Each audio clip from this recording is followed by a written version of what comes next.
Sir నేను Ashokan, వెల్లూర్కట్ station incharge. చెప్పండి sir. Sir morning మాకు ఒక ఇన్ఫర్మేషన్ వచ్చింది. అదేంటంటే మీ స్టేషన్ లో ఉన్న ఒక అతను అడవిలోకి వచ్చి చిక్కుకున్నారట. మేము మిమ్మల్ని ఎన్నోసార్లు కాంటాక్ట్ చేసాం, రీచ్ అవ్వలేదు కాబట్టి మేమే ఫారెస్ట్ కి వచ్చేసాం. ఫారెస్టా? ఏ ఏరియా? అదేనండి, అడవిలో ఒక పాత గుడి ఉంది కదా, అదే ఆ ఏరియా. ఓ గుడా? ఇంతకీ ఏ గుడి?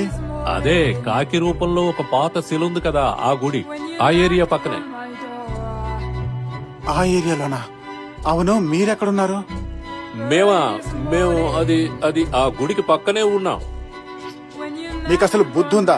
ఇక్కడి నుంచి ఎవరు అక్కడికి వెళ్లే అవకాశం లేదు. దయచేసి అక్కడి నుంచి బయలుదేరండి. సార్ కొద్దిసేపటి క్రితమే మీ మనిషితో మేము మాట్లాడాం. అతనికి పేరంటూ లేదా? స్టీఫెన్ అని ఏదో చెప్పాడు. సార్ పేరేంటో తెలీదు, ఎవరో ఏంటో తెలుసుకోకుండా ఎందుకు ఫారెస్ట్ లోకి వెళ్ళారు? అతని పేరు స్టీఫెనే స్టీఫెనే సార్ అతని పేరు. అలాంటి పేరున్న వాళ్ళు ఇక్కడ ఎవరు లేరు. దయచేసి వెంటనే బయలుదేరండి.